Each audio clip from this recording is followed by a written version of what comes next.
Welcome to the Buddy and Shane Show. Hello and welcome to the Buddy and Shane Show, coming to you from the beautiful Gold Coast. Round 20. Can you believe it? Round 20. Wow. I was saying there was 6 or 7 weeks left. Yeah. There is really, if you factor in finals. There's still a long, long way to go. Round 20 tips. Buddy's been on fire. You'd be crazy if you don't tune into this, especially if you're running hot in your tipping and you need to get one or two right heading in to winning the big one. But we are going to give you our tips and then we will give you the absolute moral, which is where Buddy has been running red hot. Hawthorn Carlton, Thursday night, MCG, 5th v 12th. Hawks must win. Harry Mackay might come back into the Carlton side after a good, hard-fought victory against Melbourne last week. I think Hawthorn win, and I think they win comfortably. What does Buddy think? I think Hawthorn win this comfortably. I think they're going to put Carlton to the sword this week. I think Hawthorn will be fired up. They need a big win. They need to win, and they'll have a big win. And I think Carlton will struggle. Big Thursday night at the MCG. Kerno back in form. Yes. Well, you got him. Dr. Buddy fixed him last week. Fixed him up, but him back in form. When he's back in form, Carlton play a lot better. So I think Barras playing on him or Battle played him last time, I think, maybe. If that's going to be the key to the matchup. If Carlton are in the game, Kerno's kicking goals and they're playing really well. If you shut him down, I think Hawthorn get on top and win quite easily. Essendon v Western Bulldogs. That's Friday night. Under the roof. That's where Mr. Bontempelli shines. 3 votes, Bont. There you go. 14th v 9th. This is a type of game that the Bulldogs can win by. So is the by AFL 10, by is the 15. AFL changing this to have? So we got 2 Friday night games. No, I can guarantee no one's tuning into Essendon Bulldogs. Well, you got 2 games. You got GWS in Sydney. So that's weird, isn't it? Why do we need to compete? Why can't we structure the draw where the games don't overlap? Why can't we do that? That's what I want to know. Can you ring the AFL and fix that and say, please don't have 2 sides competing against each other? Do they do that around the world? Like in American football, do they have games overlapping? I don't know. I don't know either. I don't really watch any other sport, Shane. Okay, right. So Essendon, Western Bulldogs. Bulldogs, I think I won't be tuning into that one, but I'll be watching the GWS Sydney game. I think that one's I think Bulldogs just get it done. They win. Mm-hmm. I think it'll be a big win too. This will be a game that I need percentage. So they'll be looking for a big win here to boost their percentage. So hopefully they can get locked away in the 8. But the GWS Sydney game, I think this is the game of the round. This is massive. I think Bulldogs too. Yes, okay, move on. Yep, GWS v Sydney. 6 v 10th. This is a danger game for GWS. Battle of the Bridge, beauty. This is danger written all over it. Sydney will be setting themselves for this. Still a mathematically a chance. They are mathematically a chance. And I think, oh, God, this is going to be tight. This will go down the wire. No. But I think Hogan's going to be the difference in this game. Hulk Hogan? I think Hulk Hogan, he's fresh. And when you come back fresh, you have a week off. You're on your toes. You're on your toes. He'll be ready to pounce. And I think he's going to be the difference. But I hope Sydney get up. But I think GWS will be a little bit too strong. And the factor of Hogan up forward, I think that's going to be the difference. The Giants looking for 6 in a row. And a must-win to stay in touch with the top 4. With massive. And they've been smart, though, Croft, with what they've done selection-wise. I think they're looking bigger picture, which in the past they haven't, and that's why they fell short in big finals, probably because they've played everyone and just sort of push, which is great because you want to win every game. But I think they've been a lot smarter. They're doing what Geelong have done in the past. They managed Jake Stringer really well, didn't they? They put him back and said, mini pre-season for you, just keep you on your toes. Yep. And he's come back and had a huge impact. And he could be the difference. He could. Winning a premiership and not, if you've got X factor like that, and he needed to get fit in the years. Do you think he's regretting not staying at Essendon? Okay, maybe not. Suns v Lions, Saturday afternoon, 8th v 2nd. This is going to be a match of the round. Both teams are fighting for a top 4 spot. The Suns, they'll be back on their home deck. What do you think, Shane? I think Hardwick's going to whack them all week. I'm just going to see what you think. What do you think? Well, this is going to be game on, have no doubt about that, because as you said, they're a different team when they're at home. Yep. But when they travel, they think they're on holiday. So I think this is going to be tight. I really do. I think they can push the Lions. They're going to have a tough week. Their coach is not going to accept what happened on the weekend where they didn't kick any goals in the first half. Their second half was good. They kicked 5 in the third quarter. So they showed that they could get their game going. It was just the head was missing. Yep. I still think the Lions will win, but I think the Suns are going to push them. It's going to be close, isn't it? I think Lions, if they're going to win this game, they need to take the opportunities and kick straight. I think on the weekend they let Bulldogs back in the game by missed opportunities late. The game could have been put to bed within the first 5 minutes of the last quarter, but kept missing. If Lions take the opportunity in front of the goals, I think they get this done. I think Collins coming back in for Suns is huge. They need some help down back. I think him coming back in with the leadership helps, but I think Lions will be a little bit too strong. I think it'll be very close. Like you said, Hardwick will have Suns fired up for this. Expect a big game from Rao, Anderson. They'll be up for the fight, but I think the class of Lions will be a little bit too good. Yeah, the forwards for the Lions, the key forwards have got to really step up. Yeah, especially the second and third stringers. They need a bit more from. I will say, how good's Lyman? The little blonde. No, he's incredible. He could have kicked another. He could have kicked 3 or 4 if his marks had landed on the weekend. He's starting to get his leap back. It's like he's had a few injuries and he's been battling through that, and now he looks like he's the hair. What are you going to talk about? Does he straighten the hair or something? What, you reckon you've got a hair straightener? Just like have you ever had a hair straightener? I actually have, yeah, but it's like it just like drops off. Have you down? Did you have long hair? I can't remember you having long hair. hair, Shane. Did you? No. I can't remember you having long hair. I got it chemically straightened one time. You did not. I did. I did. What, Jacinta? No, when I was like 17 or something. Oh, right. Quite funny. How long was it? It was just like that, and then I went and got it chemically straightened. Straightened. And do you remember back in the day, you probably don't, you're probably too young, but they used to crimp it, so it was that used to be the go, especially at discos. Yeah. And on the dance floor, she's got crimped hair, how cool, Anyway, back in the Madonna days. Do you know Madonna? I know Madonna. Have you heard of Madonna? Cyndi Lauper? Back in those days. Not Cindy. Okay. Fremantle v Eagles, Saturday night. This will be a big crowd. This is going to be a big win for the Dockers. But I'm hoping the Eagles can show a bit of fight. Put Ruben Ginby on ball, centre bouncers, with Harley Reid. What a great opportunity for them to learn and play together and be tough at the footy.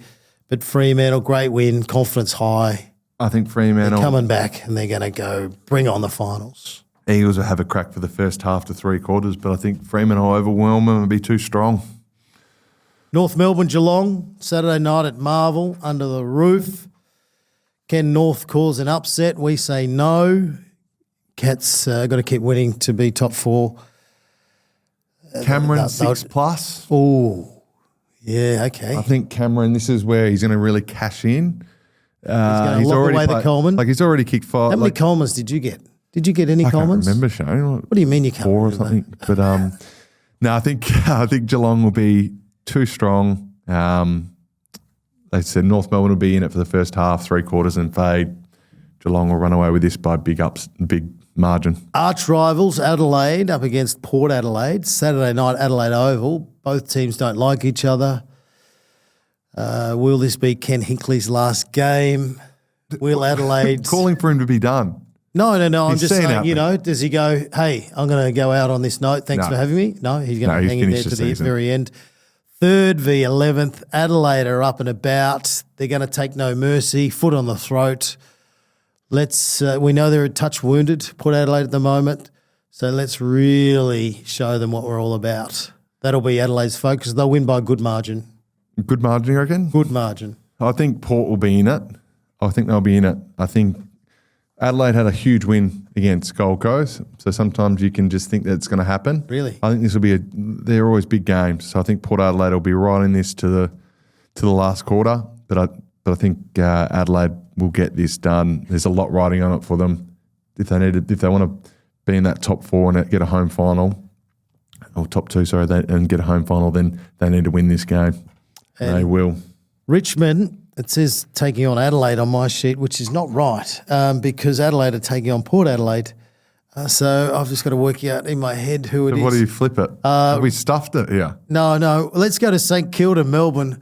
Who's Richmond playing? Anyway, we'll work that out. St Kilda are taking on Melbourne. This is at Marvel. Not a great way to end the round. Not a match that we're all going to be tuning. Collingwood. There you go, Collingwood. How could you forget that? Well, let's go Richmond-Collingwood. I think Richmond can cause an upset. Oh, shame. No. Okay, I'm only joking. Not 16th v first. Collingwood were very good against Freo. You know what I loved about Collingwood? When the game was on the line, the last couple of minutes, every time they went to tackle, they'd tackle, then they'd step away from the player, then they'd tackle again just to show the umpire that we're not stopping the play. We're making you aware that, hey, guess what? They've got an opportunity to release the ball. And then the players, the Fremantle players had to release the ball. I just think they're such an organised and smart team, Collingwood. They'll win and win well. Richmond coming back from Perth. They celebrated all the way back on the plane, you know. Richmond play MCG really well, though. Richmond play MCG well, but no, Collingwood will get this done and quite easily. Yep. St Kilda, Melbourne. As I said, not a great way to end the round, but this will be interesting because Melbourne were really disappointed last week, even though they won a lot of the key stats. And St Kilda at Marvel, what do you say? Unbeatable. They play it well. I'm going Saints. I'm going Saints. I think Melbourne are probably favourites for this, so that's interesting. Both teams, from a win-loss point of view, have been very disappointing this year. Both teams. And both teams, if they're in this situation next year, she's going to be. You were talking about Michael Voss. We were talking about St Kilda and Melbourne, but they have. I actually don't have a moral this week, Shane. Well, no, you need to. I actually don't. I can't look at that and go, "This is what I think." Mine is Western Bulldogs against Essendon. The games are pretty. It's not that easy. The games this week, a lot of the good teams are playing So Fremantle are definitely beat the Eagles. Bulldogs are definitely going to beat Essendon. And I think Hawthorn will definitely beat Carlton. However, we don't operate like that. When it's so obvious, we don't go like that. So I'm going to go with Lions. I'm going to go Lions to beat Suns. That's my moral. Yeah, they're one of the premiership favourites. Even though it's on the Suns' deck. Okay, that's... It's only an hour down the highway, mate. Yeah, but as we know, they're a different team. Adelaide... Oh, no, Collingwood to beat... I'll tell you, this is... It's a weird round. Okay, here's my moral this week. Okay, this is what you do. Hawthorn will win against Carlton. The Bulldogs will win against Essendon. We're putting these all together. The Giants will beat Sydney. And Fremantle will win against the Eagles. Geelong will win against North Melbourne. And Adelaide will win against Port Adelaide. Put them all together. So I've done a six-way multi. Moral. Okay. Like this weekend's footy tipping has never been easier. It hasn't. It has never been easier. I don't think those, like you said, they're good teams. They're not losing. Like the Hawthorn, Bulldogs, GWS, they need to all win. So this is like a little, for a lot of them, it's like a little mini final because if they want to be in the top 4, they've got to cash in here and really go, you know what, we need to put as many points on the board as possible so we can get that percentage boost. But on the flip side, also keep them, not let them score because that's how the percentage works. So you want to keep them as low as possible and score as much as possible, that's why I reckon Hawthorn will do a number on Carlton. And it's a hard one from a coaching point of view to talk to your players and talk about percentage. Firstly, winning. You don't want to talk about winning because it's all about the process. You want to talk about how do we get ourselves in a position to do well. and score. But then, as you said, the defensive, you all want to get your defence in order and you want to really have some real strong, solid games. But as you said, from a percentage point of view, do we flood a few numbers back? Do we really make it tough and saturate in that area? So your point's a very, very valid one. But the messaging, and this is where the coaches really earn their money, is like, how do I convince the group we're going to attack it this way without actually looking too far ahead and painting a big rosy picture? Because this time of year when it's a bit cold, it's all about the mind and attacking it in the right manner and making sure everything's sort of set to get the ball rolling. And as a player, they'll say that they don't think about the percentage or like how much they score, but in the back of your mind, you're thinking about it, especially when it matters. If you're going to be top four, this will be on the back of a lot of the players' minds. We need to kick a big score here and win really well and get the confidence up and keep them low. I think that's a big factor. So I think more so probably for the leaders, not the younger guys at the club, but for the leaders that have been around for a long time, that's always in the back of your mind. Let's put the foot down here, especially when you've got a team on the ropes and you're thinking bigger picture. That's when you've got to go about it. Very good. So there you go. We've given you all the winners. It couldn't be that easy, could it? Yes, it could. If you listen to us, we are just seeing it that clearly. More importantly, Buddy is seeing it that clearly. So well done. Have a good weekend. Sean. And basketball tonight coming down. Basketball, and then don't forget about the Legends match. Okay. Just keep that in the back of your mind because I know you're super fit. I know you're still playing other sports and zooming around. I know you're worried about being injured. However, basketball's just a little bit different to keep that in mind. Not the way you play with arms and elbows everywhere. I tell you what, you should be reported. Anyway, all the best. Thanks, Sean. Have a good one, mate.